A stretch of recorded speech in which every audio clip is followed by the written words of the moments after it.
What's going on? What's going on? Good evening. Welcome to Steve the Kidney Nurse. Guess who I am? Steve the Kidney Nurse.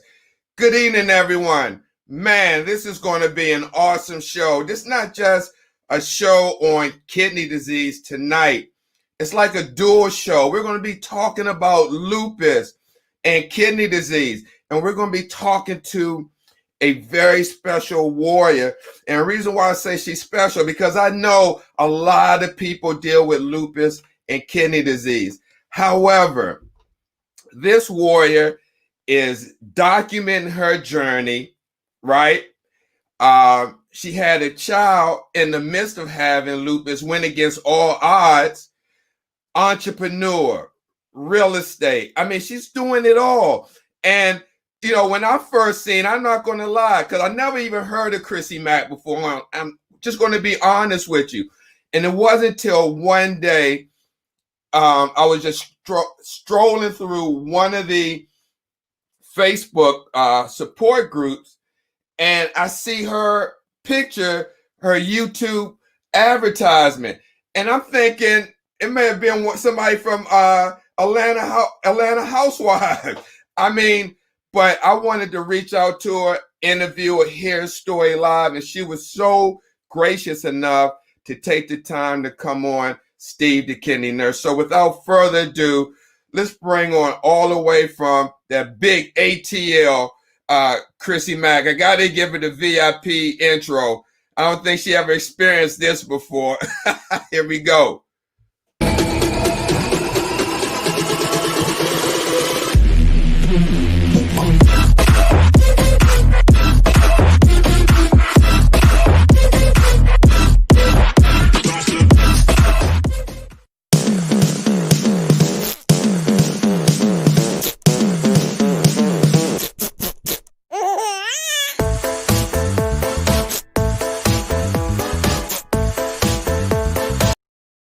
Hey, Crissy, how you doing? Hey, I'm good. How are you? Pretty good. Hey, thanks for coming on. It seemed like you know a lot of people. Leslie DeVore, she said, Georgia girl in the house. Do y'all know each other? I got to know everybody through, the kidney groups, and we all became friends. I mean, I just love all the support. And Leslie, she's in ATL as well. Yes. Wow. I love that intro, just so you know. I knew you would. A lot of people do. You got to thank our graphic director, graphic artist, Jared A. Brown, host of the Warriors Quest. And I'm sure he's going to reach out to you to see if you would like to be on his show as a co-host. Oh, of course. Warriors Quest is a show where we give kidney warriors who are looking for a live donor platform to find a living donor by sharing their story, giving the information where their where the donor hospital is and all that. So we're just trying to do our part in raising awareness. And you guys are doing an awesome job. I want to tell you guys that you are. Thank you. I appreciate that, Crissy. So, Crissy, who is Crissy Mac? How does your story lead from not having or not knowing you had lupus and kidney disease to being here right now, documenting your journey, just doing the things you're doing, as you say in one of your videos, living your best life? Yes. So my name is Crissy Mac. I'm an entrepreneur. I have battled lupus still, as you could tell, and I've been on dialysis and had a kidney transplant. Now, my journey started off when I was selling cars. So years prior, I was selling cars, everything was going good. And then one day I woke up and I could not walk. Literally could not walk. And so my husband had to look me up. We went to the doctor. I thought it was arthritis because that's common in my family. And they said, no, we think it might be leukemia. So I'm going crazy. Then he sent me to some specialists. We found out it was lupus. But me, I wasn't trying to hear that. Nobody in my family has lupus. And, I went to probably like 8 different doctors until I said, okay, Crissy, you have lupus. And so at that point, me and my husband, we sat down, we prayed about the situation, and we sold our house and we packed up shop and we moved to Atlanta. I'm like, listen, if I'm gonna go out, I'm gonna go out on my own terms. And that's the mentality I had. And then I got pregnant. And I went all the way downhill after that. But God saved my life and I'm here today. Let me ask you, sorry about that. What made you and your husband move to Atlanta? Well, I've always dreamed of coming to Georgia. So when we were in college, I was leaving to go to Atlanta and then I fell in love, right? And love makes you do all types of crazy Right, stuff. right, And I right. decided to stay in Tampa because that's where we were. I decided to stay in Tampa and fight for love. And we worked it out and we ended up married, 2 kids later, and here we are. Okay. But it's Now, because it was my dream. right. Now, did the pregnancy exacerbate the lupus symptoms? Um, Not necessarily, but I always used to control my lupus, right? Just naturally, because I was just that type of person that never liked to take medication. And so I did everything naturally. Then I got pregnant, but I did not tell the doctors that I had lupus at first. And then I Mm, said, well, maybe I should just tell them. Well, once I told them that, they completely freaked out. They're like, oh my God, you have lupus. You got to go see this specialist. You got to go do this. You got to take these meds. And I'm like, listen, stop, slow down. This is a lot for me. I am not taking any of these medications. The doctors were pushing, just pushing, read these articles. I don't care what your articles are saying. I know that I'm going to pray through this and I'm bringing my child into this world healthy. Right. wow. And so my doctor, she's actually was on television too, but she was like, no, Crissy, I don't think we're going to make it all the way. And I'm like, listen, you don't know my God. I'm going to make it. Don't worry about it. And it just started messing with my kidneys. Right. And I never had any kidney issues before. Mm. And then the doctor, I went to go see a specialist in the city, and she told me, she was part of Emory as well too, and she told me, yeah, it's starting to mess with your kidneys. You need to do something. And I'm like, well, I can't take these medications. They're too toxic. She's like, okay, let's wait till after the pregnancy. After the pregnancy, I'm like, well, I want to breastfeed. She's like, I mean, come on, which one do you want? And I said, okay, I'm going to breastfeed until the point where I couldn't go no more. And then I went and saw a specialist and I got admitted to the hospital. And just like that, catheter in my chest. Wow. I mean, your Everything. kidneys had went down that far. Yeah, that pregnancy really was rough on the body. When you have lupus, they usually tell you not to have children, right? And I had no intentions of having any more children. I had one and I was set. And I moved to Atlanta and I guess I was so in love and I Right. had a second baby. And I was, I didn't believe in aborting or anything like that. Sure. So I, took my pregnancy all the way to the end. And I love my son, and he's healthy. Just so you guys know, he's healthy, no issues. He doesn't have lupus, nothing. He's healthy and strong. Oh, thank God. That's great. Yes. That's great. So when you got diagnosed with kidney disease and they put the catheter in, Yeah. how long did you attend outpatient dialysis? Tell us, how did that experience go? Did you do home dialysis or you did in-center? No, I did in center. And I know I made a video on my YouTube channel about why I chose. Because when I went to the outpatient, they were pushing PD on me hard. Right. And I understand that, everybody's like, hey, you're young, you have a better quality of life. But I had reasons why I did not want to go on PD.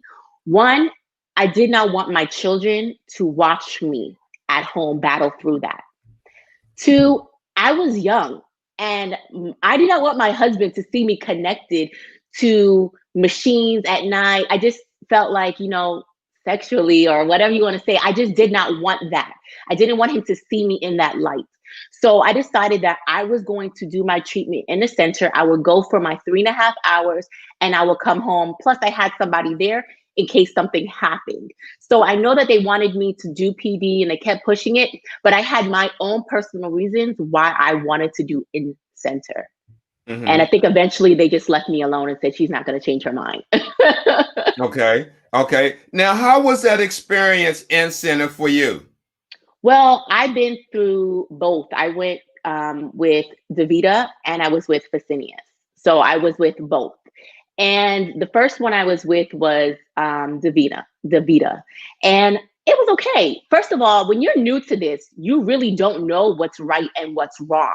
My first day, I remember, it's like your first day of school, right? You come with your bag and you sit down, you're like, wow, what's next?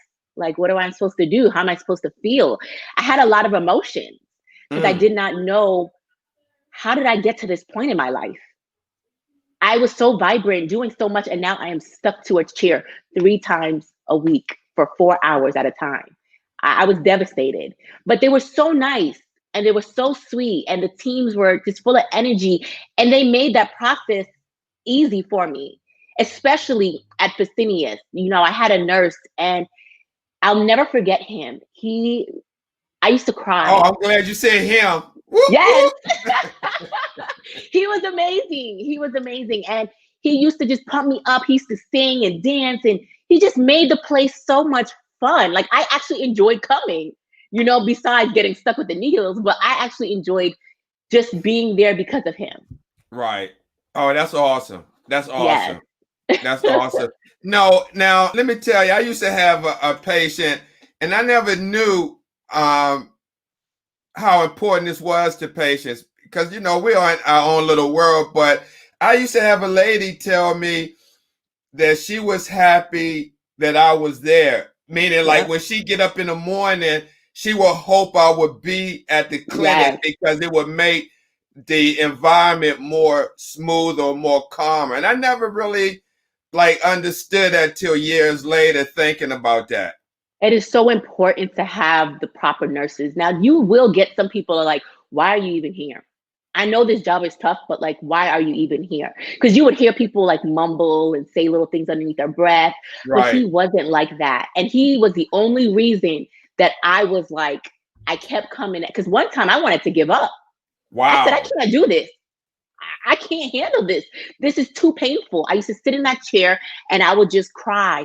And it's not a lot of people that look like me, meaning young. It was a lot of older people that were there, and they would come to me and say, honey, it's okay. Things will get better. And I could not see past that. All I know is that I was getting stuck with these needles and they were increasing that size and I could not manage. And so they would teach me little things like wear gloves, put a little hat on, come with a blanket. And one lady, she taught me about getting the numbing cream. If it wasn't for that, I don't know how I would have managed. Hmm. But my nurse, I mean, honestly, oh my gosh, that man made me smile every day. Even when I had bad days, he made me Wow, smile. that's awesome. Now, you mentioned something um, that was significant. You said when you went in, people like you being young. With that being said, do you think a lot of young people nowadays, um, how can I say this, are not aware of lupus or don't think it can happen to them? Yeah, I think you do until it happens. Because I was one. I personally was one. Was like, okay, I'm not gonna go down that route. But neither did I know. I wasn't educated. I knew that lupus can attack any organ, right? But I did not know the severity of what kidney disease and attacking. I didn't really understand. I just knew that I had lupus. Okay. And only thing I was really experiencing was joint pains, lots of joint pains. I never had the butterfly rash in your face and a lot of fatigue. My hemoglobin was always low. I've been anemic for a long time. So you just manage with those pains. You get accustomed to that. But I didn't know how bad it really was. Like it could get. I didn't know how bad it could get Hmm. until I ended up in that dialysis chair. And that was the worst experience of my life. Now, how long did you stay on dialysis? Well, I was on dialysis less than a year. And the only Wow. reason, yes, but the only reason is because my brother, my younger brother, was tired of seeing me cry, wither away, I was not the same sister that he knew. And all I used to do was just cry, right? I have 2 kids, and I was just preparing myself for the end stage. You know, I was getting life insurance. I was making sure my documents were in a row. I was making sure everything was set up so when I do pass, that my kids will be taken care of. Well, I mean, you actually got to that Everything. point. Oh yeah, I thought it was done. I there, Nobody could have told me I would have been sitting here with you today. I thought I was completely done. I thought life was over. I did not see me coming out of this. And then once I got on the list, my brother said, I'm going to try to help you. He said, God spoke to me and told me to give you a kidney. And so I'm going to obey and give you my kidney. I'm like, you can't give me a kidney. I'm your older sister. What if you have children and your children need you? He's like, I do not care. I have no children and your children need you. And we cannot afford for you to leave. So he did Wow. everything necessary. I even showed in a video where he surprised me. I didn't even know he teamed up with Emory. He came in, he did all his tests, he did everything in one day while I was at dialysis. And he came and he showed me the packet to let me know, like, this is going to happen. Oh, man. I'm How did telling you you. feel at that moment when he showed you that package? Oh my God, you got to see that video. I screamed because, first of all, I didn't know he was in my house. So all I was doing was like, ah! I was just screaming in the video to see him because we were so close.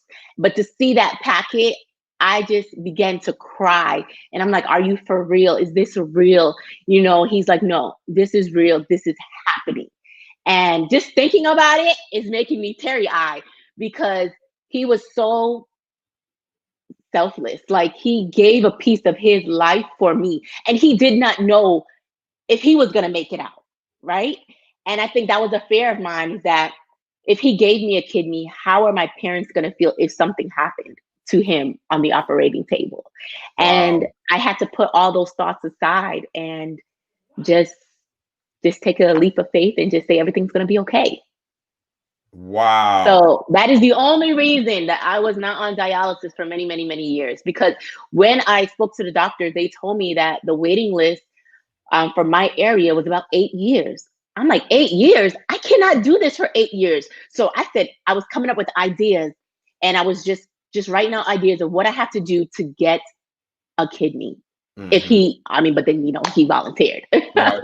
Now, I just want to skip to this question Jared Yeah, had. sure. He wants to know, how often do you have lupus pain, if you have any at all? After the transplant or before the transplant? So, Now, or you can tell us now. both.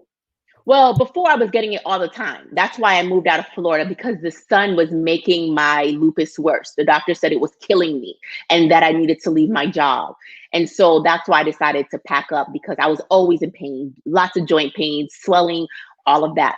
Now that I've had a kidney transplant, I don't have anything. Everything is quiet. We ran labs. I know it's in the middle of COVID and they're like, hey, you need to see your rheumatologist. I'm like, listen, run my labs. I can read it for myself. I do not need a rheumatologist to read my lab work, because, you take time to learn these things over time. And so she ran my labs and nothing. There was no inflammation. Everything was quiet. And I said, okay, that's all we need to do is keep it quiet so it does not come back Flare again up. and attack this flare up and attack this new kidney. Hmm. Now, have they mentioned anything that's a possibility? Have the doctors told you that? Yeah, it's a possibility. I mean, I still have lupus, so anything is possible. But the key is controlling the lupus. And I think we have this under control because the medications that I'm taking for the transplant is the medications that I need to be taking for my lupus. So when I Mm. first got diagnosed with lupus, they tried to put me on Paquinel. Are you familiar? No, not. So it's a medication for lupus, but Plaquenil did not react well with me. I couldn't walk. I had a lot of issues, and I said, you know what? I'm just going to do this naturally. So I didn't take anything. Now, when there was some point in time, they tried to put me on Cellcept, and my veins were just like rising. I felt like I looked like the Hulk. I was having reactions. I said, I'm Right, not right. taking any of this stuff. But that's why they were hesitant in putting me on that list, because they said, you're the type of person that don't like to take medications. So why should we give you a kidney? I said, listen, I have 2 kids at home. I have a husband. They need me. So at this point, I can't be picky. When someone gives you their organ, you're going to do whatever you have to do to keep that. And so because my brother gave me his kidney, I decided that in my mind, like, I'm going to take these medications and I'm going to take them on time as schedule. And I haven't had any issues. So I'm so grateful for that. I haven't had any issues with none of my medications. But that transplant meds helps with my lupus, because I'm on prednisone, CellCept, and it keeps everything quiet. So no flares. Wow, that's awesome. Now, it's ironic that you said no flares, because Jared, he had a gentleman, Emmett Henderson III, who is a lupus warrior. I know him. Yeah, we just became friends. Yeah, and he said that he deals with pain from lupus after his transplant. Really? You see, and that's what I tell people. No 2 people are alike, right? Everybody's symptoms is different. I've seen people that have been in the hospital multiple times for their lupus. Some people handle it naturally. Some people have to take meds. We're all different. Right. And so, my case, I'm grateful that I don't have to, because the lupus pain, it's no joke. It's tiring. You're tired, you're drained. But I do things to keep myself energetic. Like I take Geritol and I take little things, supplements to help keep those levels up. So once I start to feel a certain way, I said, okay, what does my lab say? Because I'm getting labs done every 2 weeks. What does my lab say? I read my labs, I look at it, and I see where I fall short. But everything's been great. Oh, that's awesome. And Leslie, God bless Leslie. She says her meds suppressed the lupus for 30 years now. That's amazing. That is amazing. Wow. Wow. See, and I hope to be like that too. Absolutely. Now, were there ever a time when, I know you said your faith is really strong, but was there ever a time while you was waiting to get that transplant from your brother, did you ever think that it may not happen? Was there any doubt in the back of your mind that, I hope something doesn't happen, or, Yeah, you will always have doubt a little bit, right? Yes, I'm a believer, but you always have that voice in the back that says, but what if? But what if? But you have to block out the what ifs and just continue to stay positive. So I have a journal. And I talk about this a lot, that I used to write, thank you, God, for my healing. Thank you, God, for my healing. And I used to write just a page full, and I just kept it for all that time. So every day I would just write a page and just thanking for my healing, because I had to keep my mind strong, because dialysis is mentally hard. It can mentally crush you. When you see yourself wither away and you don't look like the person you used to look like, and I had to do everything possible to keep sanity, right? And so I was going through all the pains and the aches, but mentally, that was the hardest part for me. But I just always kept my faith, and I always smiled. There's nobody that can ever say that Crissy never smiled throughout it. Pain or no pain, I smiled throughout my whole journey. Wow. Wow. Now, can you share with us the day of the surgery? How did that go? Oh, wow. The day of the surgery. It was early in the morning. I don't even know, maybe it was like 5, 4. I'm not sure what time. It's early in the morning. They gave me this bottle to wash my body off with, because you have to be sterilized and, clean clothes and all of that. So I took a shower, I got dressed. I made a video about that, showing people from when I woke up until I got done, basically. And so my husband, everybody was in one house. All my family came. So my mom and my dad and my brother and his girlfriend, we all stayed in my house, and we just got ready. And I had butterflies in my stomach. And I went to my kids. I kissed them, because you just don't know. I don't care how strong the faith is, you just don't know. Right. And I wanted to kiss my kids just in case. So I kissed my kids. I told my son, I'm leaving. And we drove to the hospital. It was dark and, traffic. And we get there, we check in, and the nerves. And I could tell that my brother was nervous. even from the night before. He started wondering like, wow, oh my God, am I doing this? Should I do this? But he kept it together. And so we sat there and they said, okay, it's your turn to go in, Crissy. Okay, it's your brother's turn to go into his room, separate wings. And I got dressed. They had everything laid out. Very nice doctors, nurses, everybody was, catering. And we sat there. We ran a little bit late. They said, prepping everything. And I was just, my husband just making me laugh and smile and tell me how much he loves me and he supported me. My husband was my number one supporter throughout this whole journey. And we went in. He said, I'm okay. He's like, you're going to be okay. He said, we came too far. You're going to come out and we're going to live that life that you want to live. I promise you that. And so they took me. I remember them wheeling me in and then they knocked me out. I was so nervous. I could feel the nerves, but I was trying to keep calm. It was cold and I woke up and I'm like, is that it? Am I done? He's like, yeah, you made it out. I'm like, oh, like, thank you, Lord. Right. I was so excited. But I woke up, my husband was there, my dad, he came, and I instantly started peeing so much that I remember because it started to slow down. I was still urinating. Some people don't, but I was still urinating, but not much, just a little bit. And I was filling up bags and bags and bags. And they're like, wow, I haven't seen a patient like this in a long time. And so I'm like, okay, so my kidney's working. And everybody was telling me how great the surgery went. And then eventually they're like, you have to walk. I'm like, walk? Hold on, I can't walk. Right. They're like, no, you will walk. You will get up out this bed and you will walk. I'm like, okay, I'm going to try. And I did a little step. And then I made it to my brother's room. I went and saw him. He was okay. He was pain. You're sore for some time. And I said, okay, we have one more thing we have to do. We got to go ring that bell. We have to ring the bell. And we rang that bell and let everybody know that we made it. We made it. I saw that you had a picture or something Yes. with both of y'all standing with your the gowns. hospital gowns on. Yes. Yep. Oh man, that's awesome. Yes. That's awesome. Now let me ask you, where I was going to. Oh my God. No worries. So when you had the transplant and you got home, how long has it been since you had that transplant now? Well, next month, January 9th will be 1 year mark for me. 1 year. Yeah, I'm coming up on that 1 year mark. Wait a minute. So you had the transplant during when we had COVID?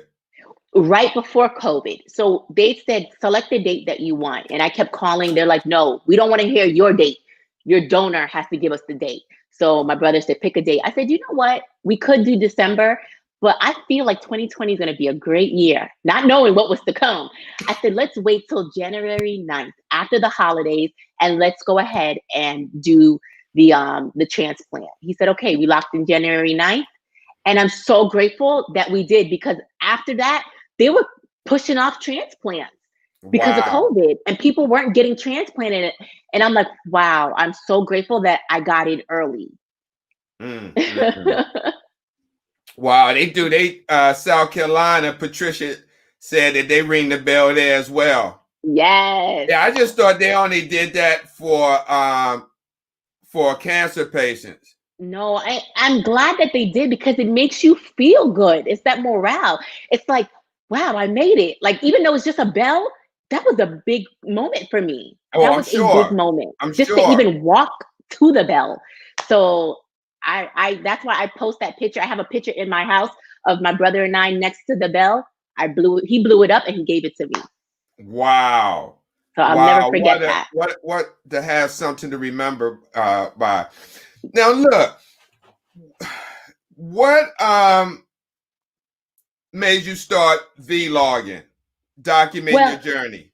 I'm going to give credit where credit is due, right? And some people don't like to say, okay, so I'm going to give it up. Cindy Flores. I know a lot of people are very familiar with her because she's really big on YouTube. And I was in a really, really, bad place one night because I just thought I was done. And I just happened to go on YouTube and I found her. She was the only one that was in my age category. I believe I'm older than her, but she was in my age category and she been through it and she documented her journey. It helped me so much. And I had to let her know that. And because of what she did for me, and she didn't even know me at the time, because of what she did for me, I said, I have to do this for people coming behind me, right? Each one teach one. That's my motto. And so she prepared me for what was to come. And now I am preparing people for what's to come as well. When you And say so what's to come, you mean like if you have a chronic illness? anything. So because my channel was, started with lupus, dialysis, kidney transplant now at this stage. So I wanted to let you know, like, if you just got a kidney transplant, if you watch my kidney journey playlist, it will let you know what I experienced on the first day, the second week, the first month. My kidney stent video is a very popular video on YouTube. It is very detailed. I don't think anybody's video actually shows you everything wide open. But I show everything. I have documented everything because I think it's important, because some people coming into this, they're so nervous and they don't know what to expect. So if they watch my video, they can say, oh, well, she talked about the kidney stent. I see what she went through, so I don't have nothing to be worried about. I have so many people that reach out to me and say, I'm so scared. I don't know what to expect in my kidney stent. For the stent removal. I said, go watch my YouTube. I have a whole playlist of videos. I document every single step. There's not one thing missing, down to drinking water, down to relationships, having more children, because I think it's so important for those that are thinking about it. There's so many people that are on dialysis and need answers and need help, because you don't always get that at home. People that are in your life are not going to understand. And I think that was my biggest problem, is that people used to say, well, you don't look sick and you don't look, what does sick look like? And so I wanted to, for those people that are battling, I wanted them to see me. I wanted them to see that if I can do it, they can do it just as well. And so she is the reason why, and I will say that from the mountaintop, why I started my channel, and we actually became friends because of that. Wow. Yeah. Now, would you suggest someone who may have just got hit with kidney disease, that diagnosis, or lupus, or whatever chronic illness they may face, is that a good suggestion to start documenting your experience with that illness? I would suggest so. So if you don't want to vlog, I know some people that have podcasts, they speak about it. Or if you don't want to let the whole world know, you can actually journal it yourself in a notebook, because it's so important to look back and see where you came from. For me, that is what I wanted. I wanted to look back on this journey. This is going to be a testimony, I said. And I said, I want to look back on my journey and see how far I came. Like, when I look at myself today in the mirror, I am not the same person a year ago. A year ago, I was withering away. You could see all my collarbones. Now, I put some meat on, so I look like myself again. But I think it's very important to see where you came from. I was able to know what my creatinine level was then. When I first got out the hospital, I believe it was like a 1.5 to where it is today, which is a 0.7. So I have documented everything down to my hemoglobin levels. I know my whole journey. And now it's kind of like, I guess I could write a book about it, but I just decided to video it because I enjoy being in the camera. Right? I love being in the camera. I love talking. So this was perfect for me because that fits within my personality. Yeah, and speaking of that, your personality shows in your YouTube video. You're very, very vivacious, bubbly, outgoing. You make a person feel welcome, comfortable watching you share your journey. There was one video, vlog that you did, and I want to know why you decided to get your access removed. What was the reason for you to, I know you say you document everything, but what was the reason for getting the fistula removed, where some patients leave it in? Okay, so I got a lot of backlash from the community, the kidney community, when I spoke about it. So I've always had a little bit of an issue with my fistula, and it was always closing, right? And so I Narrowing, would like have a narrowing. narrowing, sorry, Hmm. yes, narrowing. So it was always narrowing, and it hurts. When it starts to narrow, you start to feel that pinch up here, and it hurts. And so my doctor would always go in, balloon it, but he could never do it while I'm awake. So you have to put me out. That means anesthesia. That means, going through all of that. And I was doing that so often. And so I said, okay, I'm going to keep it open because they convinced me, keep it open because you don't know what's going to happen. And so, and I showed it on a video as well. I went in for the surgery. It was the day of the surgery. I am sitting there in my gown and I am talking to my nurses, and she wanted to hear my reasoning. And she was like, "You have faith, right?" I'm like, "I do." And she said, "Well, why are you going off of what other people are telling you if your mind was to close it, to shut it off?" And I gave her my reasonings, and I said, "You know what? It is very expensive to keep doing that." And I was doing it every 3 months. Wow. So I asked the doctor, he came in right before they were going to push me. I said, "Let me ask you a question," because we were just going to balloon it open and leave it. I said, "Do you think that this is going to close again?" He said, "Well, your history is showing that it probably will." I said, "So I'm going to be back in this OR again in 3 months." I said, "No, I'm not doing this." The lady looked at me, she smiled. I said, "Let's schedule it.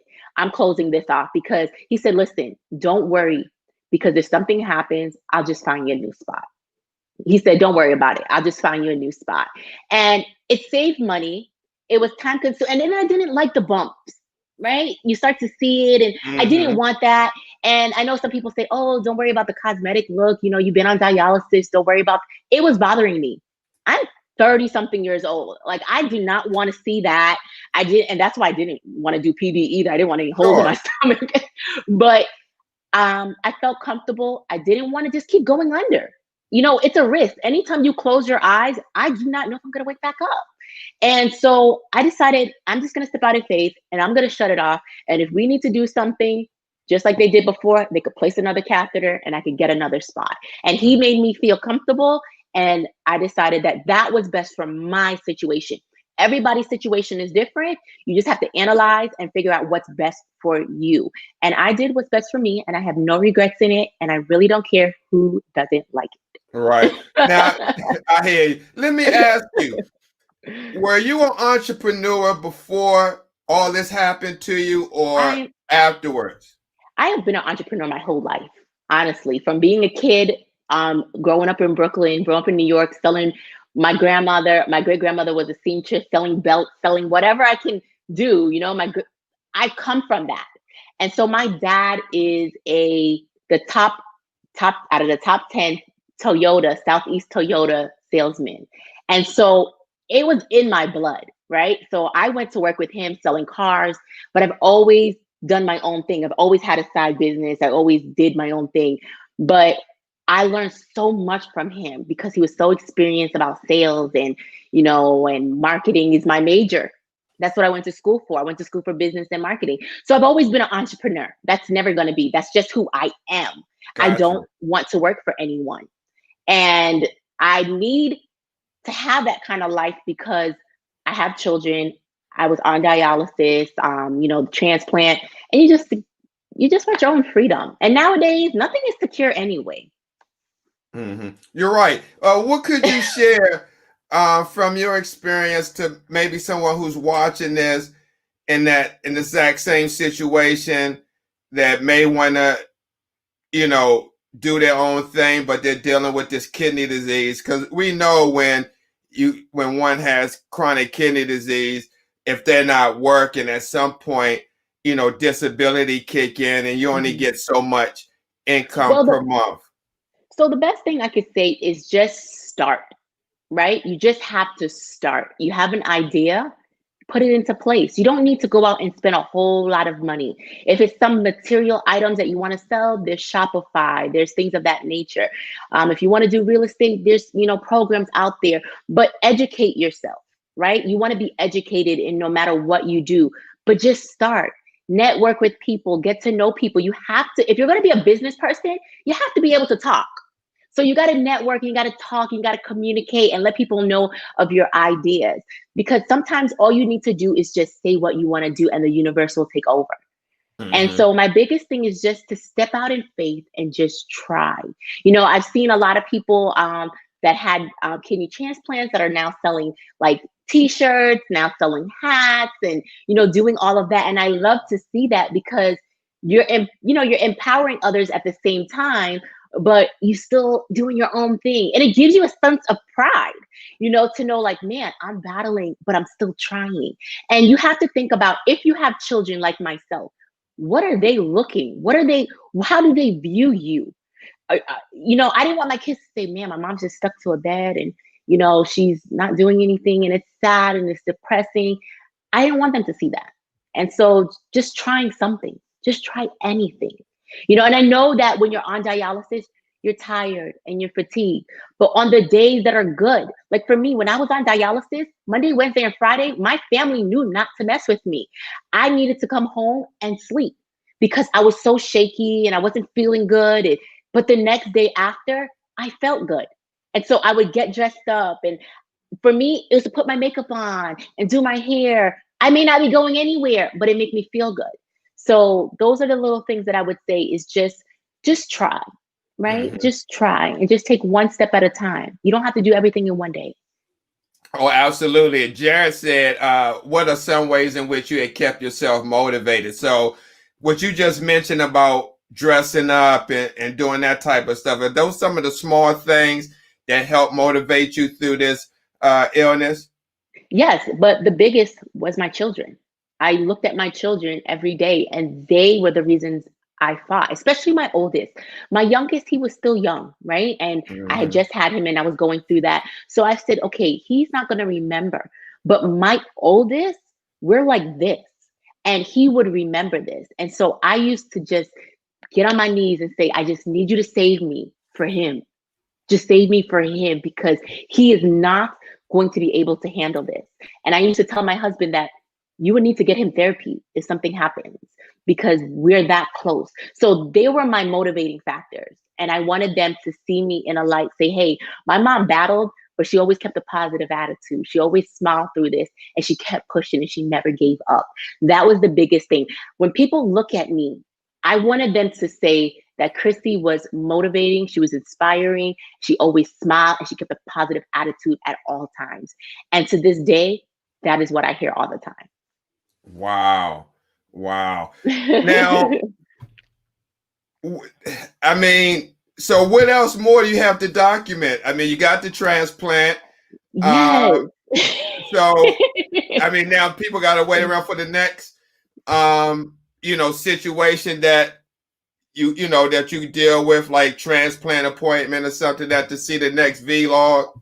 And I do. And so I show when I go do the Bella infusion and I show all of that. But people thought because I had a kidney transplant that I was going to be done. I wasn't going to be here for them. So now I do like a little series that I just started where if people have questions on a particular subject, right? I would just come on and answer that question to them directly, but through video. And so I think that's helping people as well, because sometimes I may do a vlog and it may not answer your question directly. So now this gives you the opportunity to ask me something specific and I will answer just for you. And so that's where I'm heading on the channel as well. But I'm going to still continue. Like tonight, I was sketching out a video about dialysis because I can't forget where I came from. You don't forget Mm. those moments. And so I still want to go back, even though I speak a lot about the transplant process. I'm not going to forget about dialysis and the people that have just got on dialysis. They need to hear and they need uplifting things. So I was just sketching out a video to go back to dialysis a little bit. So I jump around. I do the dialysis. I do the transplant. I show my family and things that are going on in my life. But I try to bring everybody on that journey with Oh, absolutely. me. Absolutely. Do you see yourself doing peer mentoring? In regards to what kind of mentor? Transplant. Transplant. But that's why I came up with the video, right? It's to kind of give those people the deep, like details, because my schedule is so busy. And because I was on lupus, I was always the type of person that I gave to everybody, and I will sacrifice my own health. So people say, oh, well, let's go here, let's do this. Can you do this for me? And I always was, yes, yes, yes. And I've come to the point in my life that I cannot do everything. And so that's why it was easier for me to make the YouTube videos, so I can address certain things and just bring everybody along that journey, and in a way kind of mentor them throughout the process. Because for me, having 2 kids, having a husband, doing what I'm doing, it takes up so much time that I don't even have time for myself sometimes, right? And I make time. Like, I made time to be on here tonight. And I think it was very important because we both are aligned for the same thing, the better good for the community. And I felt like that was important. So I am learning to say, no, I cannot do it. And I think that's the biggest thing. When people are battling a chronic illness, you need to learn to say no. You can't do it. You don't feel good. Take care of yourself. And I'm at that point where I am learning to take care of Crissy. And if I can't do it, I just can't. But I don't want anyone to take offense to that. It's just that it's a lot. Keeping up with the medications, keeping up with the appointments, keeping up with your personal life. It becomes so much. Like, today was a very hard day for me, but I keep my word and my appointments with people. You know, my dad is not feeling good. And, you know, I also had a friend that was in a car accident today. And I looked at myself in the mirror and I said, am I ready for this? Yes, I'm going to get up and I'm going to get myself together and I'm going to go on to this live, because that's who I am. I show up and I'm always there. If I say I'm going to do something, I'm going to do it. Wow. And I appreciate you, coming on tonight. Really, I do. Oh, no, you're fine. I wanted to be on this with you. Absolutely. Let me ask you, since being on dialysis and going through this process of transplant and everything, have you started to see a lot more younger people coming on dialysis or have to experience this now? Yes, not in my circle, right? Not in my circle, but in the groups. I'm starting to see a lot more younger and younger people. I'm like, what's going on? I know COVID had played a factor, and I understand. That's why the other day in the group, I asked, how did you get it? And, and I wanted to know other people who have lupus, because I'm starting to see a trend of, like, there's so many different reasons to have kidney disease. And some people were born with it. And I met so many people that were my age that is battling. And I didn't even know that, because when I used to go into the center, either they came very early in the morning, so I never really got to meet anybody because my time slot was at like 10 something in the morning. So it was more a lot of older. I thought kidney disease was for old people. That's what I used to tell myself. I'm like, kidney, I mean, that's more older. But you're seeing a lot more younger people on dialysis, or younger people talking about kidney transplant. I'm not saying that it's a trend right now. I know that, people have battled for years, many years, but I'm just seeing it more, maybe because, my eyes are open more now, and because I've been there. I don't know, but I am definitely seeing a lot more younger people on dialysis. Yeah. Wow. Are you seeing that? Are you seeing that trend? Absolutely. Absolutely. And I don't know why. But, I feel like the doctors aren't really educating the younger crowd as much. Well, because go ahead. No, the only reason I say that is because, for me, when I was younger, I used to take a lot of ibuprofens, and you take certain things, and no one used to always tell you, hey, that's not good for your kidneys. Don't do this. Everything is shove a pill down your throat. That was the medicine for everything. Just shove a pill down your throat and everything. And I feel like no one is really doctors. We are, because we've been there, right? And you as a nurse, you see it, but the doctors, I'm not seeing the doctors get up and speak about things that can help prevent it. Right. Now, let me ask you, when you was first diagnosed, did your doctor educate you about the different treatment options that were um, available to you before stepping into the dialysis clinic? So when I was at the hospital, I think they mentioned I was familiar with PD only because I do have an aunt that is on PD, and she's been on it for a long time. And so I was familiar with it. But when I was in the hospital, they mentioned, but they didn't really say too much. They put the catheter in your chest, they push you downstairs, you do your treatment, they just set you up an appointment. They say, hey, this is the location that is available for you, show up here at this time. And that's what I did. And once I got to the center, the lady that was in charge, she wasn't the nurse. I'm not sure. The person who does like all the paperwork and stuff. She was the one that kept, sitting down with me and talking to me about the different options. But she didn't want me to stay at the center. She wanted me to be on PD. And both centers were like that. And I just felt at one point, I felt like, I understand it's money because at the end of the day, this is money, right? They get paid a lot for us to be in that chair. And I feel like if it's the same amount of money or whatever it may be, why am I doing so much more work at home myself? Like, there's a lot of different factors that was going on in my head. And I'm like, I understand you want to push me out because then now you can get a new patient from my seat. But I was refusing to leave. I wasn't leaving because I didn't want my family to experience me going through that. They already had to see so much that I didn't want them to see anymore. Sure. So, yeah.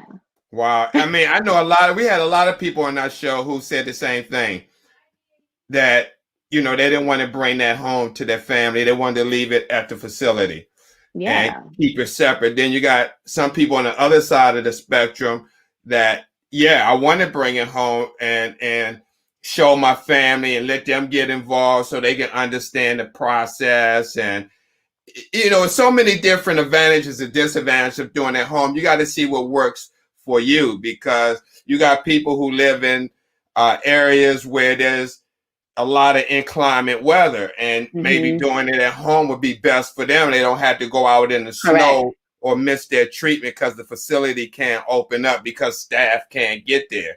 I mean, there's so many, different variables, and it's like you said, one has to pick what's going to work for them and what's best for them. All across the board. And it depends, like my aunt. So my aunt and I used to always talk and compare. She has 2 children just like myself, but she felt like PD was just best for her because she can, her kids were used to that. The kids knew how to hook up the machines and do all of that. And I'm like, psychologically, I'm like, I don't know. She's like, girl, your kids will be okay. You can do it at home. They'll learn to adjust. They'll adapt. But I didn't want them to. Sure. I really didn't. No, and that's absolutely okay. I mean, you their mom. Working, just like, I just saw across the street, like if you're working, like then if you need to do PD, get up to go to work in time, then definitely. You just have to analyze your situation and make the best decision for your life. There's no right or wrong in this. It's just your preference. And not because I did in-center am I going to bash anyone that is doing PD. Not at all. We're all battling. We're all going through the same thing. It's just which one fits your life best. Yeah, it's a treatment choice. Correct. Because you got people, a lot of people don't know that there's a treatment option to not have any treatment at all. Yeah. See, a lot of people don't know that. So, if one decide not to do dialysis, that's a treatment option. You don't have to do it, and whatever happens from that point. Choice. Yeah, and that's the person's choice, and they're aware of that. And then I saw something in a group where someone asked the question, if you stop dialysis, would that be the same as committing suicide? And you have people that said yes, no, but if you have a disease and you only have certain treatment options, I mean, only person who can decide if you committed, taking your life is the person who brought you here. That's God. But I just feel like that one's treatment choice is their choice, no one else's. Correct. It is your choice. You determine what's best for you.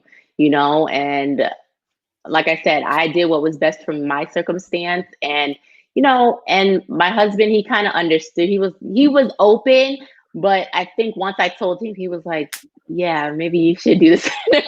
But, you Yeah. know, and I was one that used to drive myself at times.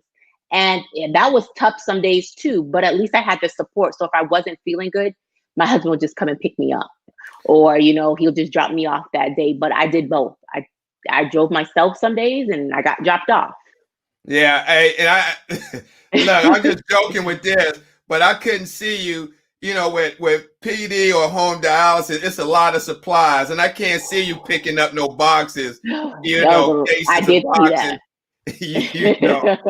But Her house, my aunt's house is just, I'm like, how do you have room? There's so much stuff in here. She's like, but wow. this is what I have to do. And, you know, to travel to her, for her, it was easier, she said, for her to travel and do certain things. For me, it wasn't, you know, that easy unless I had to go to find another center, you know, organize and figure out what's what. But I just didn't travel much.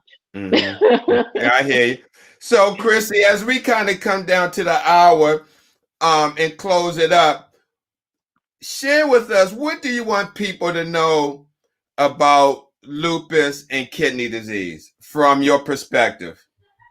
Well, with lupus, it's not predictable, right? It's a disease that you just don't know. One day you could be smiling and happy and, you know, vibrant, and the next day you could be bedbound. And that is a fact. I have been there many times. And I just want people to know to continue to stay strong, you know, document your journey and speak to someone, because it is mentally hard.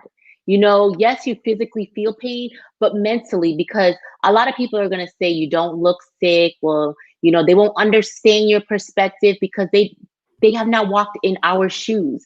So even for your spouse, I used to see a lot of people say their spouse, you know, they're on the verge of a divorce or whatever it is because they can't understand. They remember the person that you was before, but life happens. It's not your fault. I don't want anyone to feel like, oh, it's my fault. You know, things happen in life. Sometimes it could be your fault if you just weren't blatantly taking care of yourself. But, you know, if you're there and you're trying, and seek medical attention. My biggest thing that I preach on my channel, and I'm going to say this on here is we are our own individual. We have to take charge of our own health.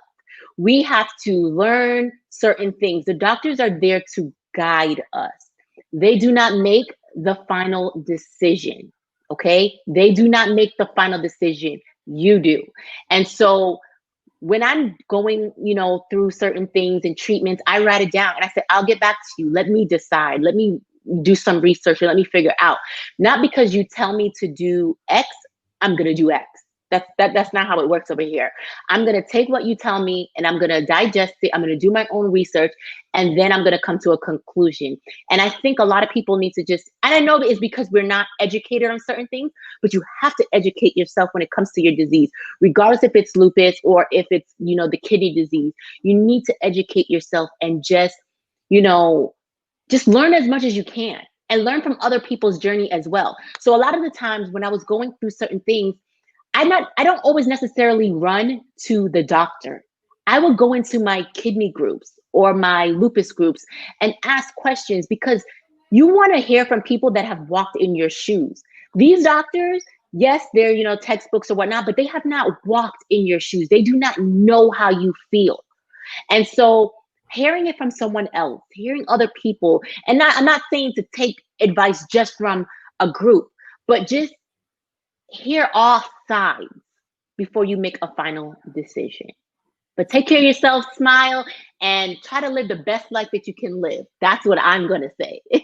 No, absolutely. Hey, what is your YouTube channel so I can put it up right quick? Yes, at Crissy Mac. At the AT? No, just the at symbol. Oh, okay. And then At, put Crissy Mac. and that's the YouTube. Yes. And on All right. Instagram, they could find me at Crissy.Mac. All I had right. to Wait put a a little minute. period in there. All right. And then Instagram is Crissy.Mac. Yes.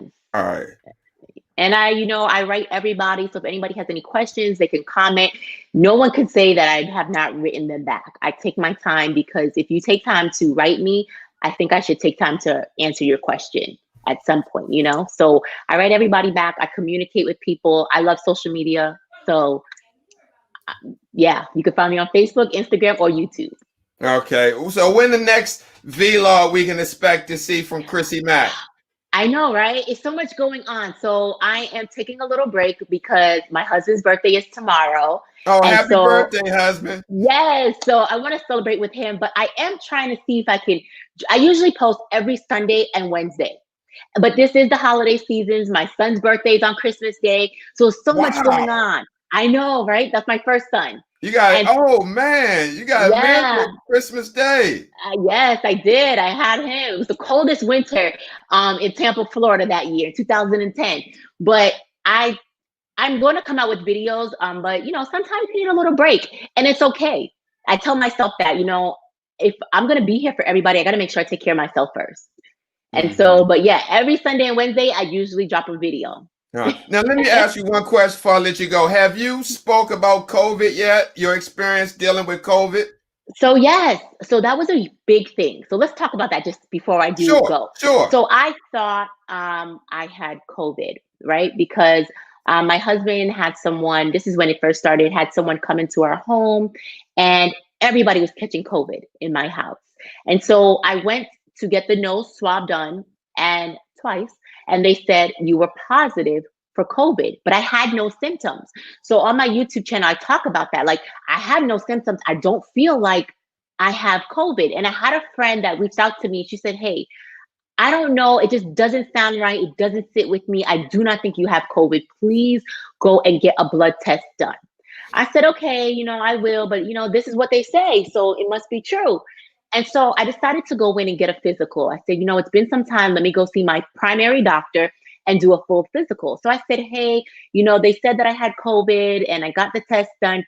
Can you please?" Because I know everybody in my house, like my husband, because my mom, my aunt was visiting, they were all experiencing something but me. I said, "Can you please just run this COVID test, the blood test, so we can double check?" Well, he ran the test. He called me. He said, "You never had COVID. Where'd you get that from?" I'm like, "Are you serious? What do you mean I never had COVID? I was on lockdown for like almost 2 months because of the lupus and everything." He's like, "No, I ran the test. You do not have COVID." And I had to call my transplant team. They're like, "Oh, well, that's odd." I'm like, "I don't have it." So obviously it was false positive. So, regardless if a lot of people, get a positive test doing the nose swab, I would say go and do the blood test as well, just to be that, just to know. So I was really scared. I'm still being cautious. I wear a mask everywhere I go. I wash my hand. I have hand sanitizer on my purse, in my car. I wear gloves from time to time as well. I'm just trying to, keep healthy, because I just got a kidney transplant and I don't want to lose my kidney, not to COVID. Okay. I've been through too much, and I'm not going to let that take me out. And so, hi, everybody. I see everybody saying hi. But yes, COVID did hit my household. It did affect some of my family members, Wow. and it's still running rampant throughout the community. And I'm so grateful to hear that I really didn't have it when we thought I did. So I've just got to be extra careful. Wow. That's amazing. I mean, I've wow. been through a lot. I see. And for you to have a very vibrant and positive attitude is inspiring and amazing. Why not? Why would we sit here and sulk? And why not just be positive for someone else around you? You dictate the people around you. If my family sees me down and depressed, they get down, they're depressed. I'm like, "No, let's go, let's have fun, let's party, let's, I like to do things because I want to keep that morale up." Absolutely. Wow. All right, man. This has been an awesome show. Crissy Mac, thank you so much for taking the time out of your schedule to come on Steve the Kidney Nurse show. I really appreciate it, and You're welcome. definitely look forward to seeing more work from you in the kidney community. Yes, and if they're not, familiar with me, go ahead and find me on YouTube, subscribe. Like I said, I post every Sunday and Wednesday.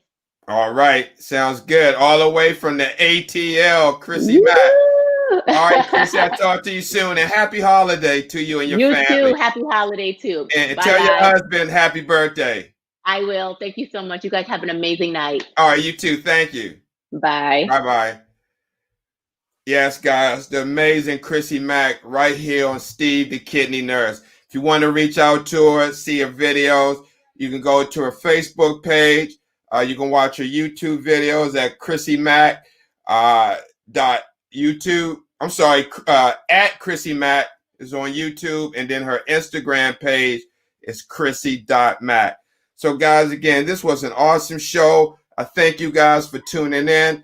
Join me tomorrow for part 2 of patients' rights and responsibilities as I finish talking about patients' responsibilities at the outpatient dialysis unit. And then Sunday, join us at 8:15 for the Lisa Baxter Show. But at 7 o'clock, World Kidney News, I'm going to have on Dr. Romathea Webster. We're going to talk about COVID-19 in the urban community. Is the vaccine safe?